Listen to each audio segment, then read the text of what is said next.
Então, quando a gente olha a posição do Sol, a gente acha que o Sol está se movendo ao longo do dia, né? A gente vê o Sol meio de lado, vê o Sol lá em cima e depois vê o Sol lá embaixo, para o outro lado. Mas, na verdade, esse movimento aparente do Sol, ele é chamado de aparente porque não é o Sol quem está se movendo, é a Terra. Então, imagina que o nosso planeta foi transformado nesse globo aqui.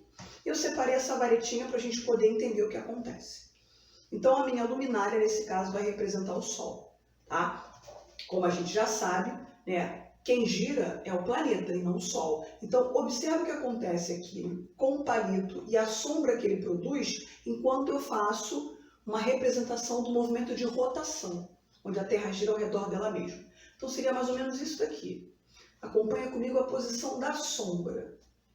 Conseguem já ver a sombra aqui? Vou deslizando mais um pouco, ainda tem sombra, maior, menor, na mesma posição. Em que direção agora?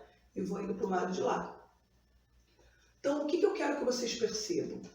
Quando a gente começa aqui, nessa posição aqui, vamos supor que fosse o amanhecer do Sol, tá? O que acontece é que esse lugar, essa região, vamos supor que aqui fosse o Brasil, ele está meio de lado em relação ao Sol.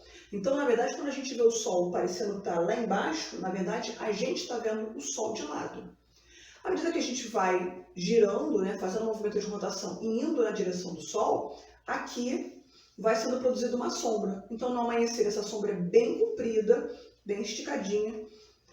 Quando chega em torno de meio-dia, praticamente a gente não tem produção de sombra.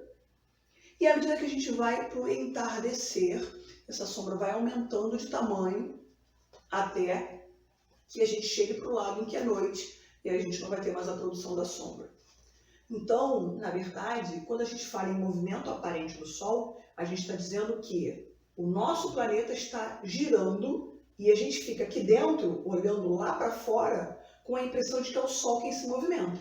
Mas, na verdade, somos nós realizando o movimento de rotação, que é esse movimento que a Terra faz ao redor do seu próprio eixo. Tá? Então, aqui seria o amanhecer, uma sombra bem alongada, bem comprida. Deixa eu botar mais para cá para vocês poderem ver. Bem alongada aqui, bem comprida. Ao meio-dia, a gente praticamente não vê sombra, porque a gente está na direção do Sol, e aí fica com a impressão de que o Sol está em cima da nossa cabeça.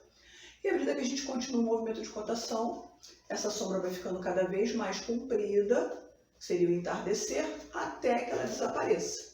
E aí a gente vai estar no movimento no período da noite. Isso aqui, essa mudança na posição da sombra e essa observação de que o Sol se move, a gente chama de movimento aparente do Sol. Porque, na verdade, quem se move é a Terra, um movimento chamado de rotação. Tá? Como lembrar esses dois movimentos? Deixa eu pegar meu planetinha aqui.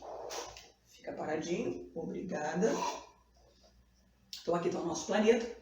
Ele gira inclinado, ele não gira retinho assim, ele gira inclinado. Quando ele realiza esse movimento aqui, onde ele gira ao redor do seu próprio eixo, esse movimento é chamado de rotação. E no movimento de rotação, uma parte da Terra, uma parte do nosso planeta está voltada para o Sol. Essa parte voltada para o Sol é dia, e o lado oposto, que naquele momento não está recebendo luz, a gente chama de noite. Então, a rotação da Terra, que dura aproximadamente 24 horas, gera o dia, essa região iluminada diretamente pelo Sol, e as noites. Isso é muito importante, porque com o movimento de rotação, todas as regiões do planeta, praticamente todas elas, vão receber luz e calor em algum momento do dia. Então, por isso que é importante que o planeta faça o seu movimento de rotação. O movimento de translação, eu não consigo mostrar aqui para vocês, mas é um movimento que a Terra faz girando ao redor do Sol. Esse movimento dura 365 dias e 6 horas. E é ele também que, junto com essa inclinação da Terra, que vai gerar as estações do ano. Primavera, verão, outono e inverno. E aí, provavelmente, algum de vocês ficou perguntando dessas 6 horas. 365 dias e 6 horas. O que eu faço com essas 6 horas? Comemoro um dia 6 horas da manhã, outro dia meio-dia? Não. Essas 6 horas vão ficando guardadas e depois de 4 anos, quando a gente soma 24 horas, 6, 12, 18, 24, a gente tem mais um dia no ano e aí o ano passa a ser chamado de ano bissexto, porque ele vai ter 366 dias. Esse dia a mais é acrescentado lá em fevereiro. Então, mais ou menos era isso que eu tinha para falar para vocês. Beijo, galera!